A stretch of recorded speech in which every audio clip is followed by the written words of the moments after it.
नमस्कार दोस्तों, स्वागत है आपका हमारे YouTube चैनल पर। तो आज हम बात करने वाले हैं नीट पीजी 2025 काउंसलिंग की complete step by step guide के बारे में। तो दोस्तों, नीट पीजी का एग्ज़ाम हो चुका है और अब सबका सबसे बड़ा सवाल यही है, काउंसलिंग कैसे होगी। तो आइए जानते हैं पूरी जानकारी।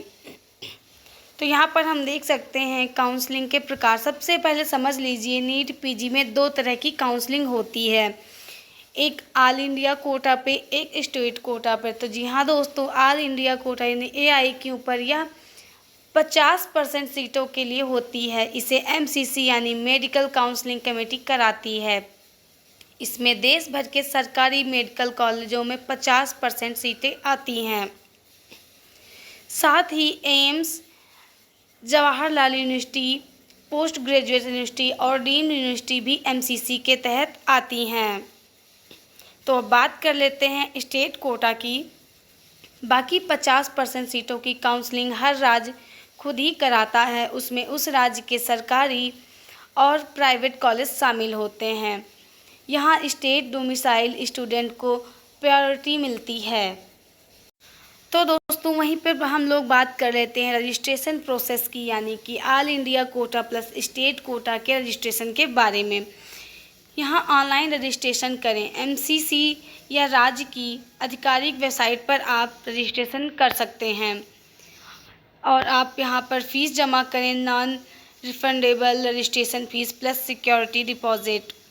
फिर आप नंबर 3 यहाँ पर कर सकते हैं चॉइस फिलिंग और लॉकिंग। अपनी पसंद की ब्रांच और कॉलेज को चुनकर लॉक करें। सीट अलॉटमेंट, आपकी रैंक, कैटेगरी और चॉइस के आधार पर सीट अलॉट होगी। नंबर 5 है रिपोर्टिंग। अलॉटमेंट लेटर लेकर कॉलेज में डॉक्यूमेंट्स वेरिफिकेशन और एडमिशन प्रोसेस पूरा करें। तो दोस्तों, अब बात कर लेते हैं ज़रूरी डॉक्यूमेंट्स के बारे में, जो कि आपके पास होना बहुत ज़रूरी है। यहाँ पर आपको चाहिए नीट PG एड का admit card, NEET PG rank letter, MBBS passing certificate और degree, internship completion certificate, MBBS marksheet, state medical counselling ने MCI रजिस्ट्रेशन, कैटेगरी सर्टिफिकेट अगर लागू हो तो, ID प्रूफ जैसे Aadhaar card, passport, driving licence. यहाँ पर आपके पास पासपोर्ट साइज़ फ़ोटो भी होनी चाहिए। तो दोस्तों, अब बात कर लेते हैं काउंसलिंग कितने राउंड में होगी। तो यहाँ पर सबसे पहले आप देख सकते हैं पहली सीट अलॉटमेंट होगी। सेकेंड राउंड में बची हुई सीटों के लिए। फिर तीसरा जो है AIQ और डीम्ड यूनिवर्सिटी में जो खाली सीटों को भरने के लिए। फिर चौथी काउंसलिंग होगी आखिरी मौके पर बची हुई सीटों के लिए। तो दोस्तों, यहाँ पर कुछ बातें बहुत ही महत्वपूर्ण है जो आपको विशेषकर ध्यान में रखनी होंगी। अगर आपको राउंड 1 में सीट मिलती है और आप ज्वाइन नहीं करते हैं तो आपको सिक्योरिटी डिपॉजिट आपकी जब्त हो जाएगी। स्टेट कोटा और ऑल इंडिया कोटा दोनों काउंसलिंग में अलग अलग रजिस्ट्रेशन करना पड़ता है।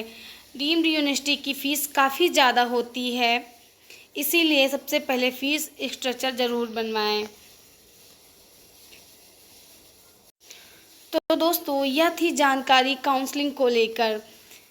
यह नीट PG 2025 काउंसलिंग की कंप्लीट गाइड थी, ऑल इंडिया कोटा और स्टेट कोटा दोनों के लिए स्टेप बाय स्टेप। अगर वीडियो आपको पसंद आई हो तो इसे लाइक करें, शेयर करें और चैनल को सब्सक्राइब ज़रूर करें, ताकि आपको ऐसी ही महत्वपूर्ण जानकारियाँ समय पर मिलती रहें। धन्यवाद।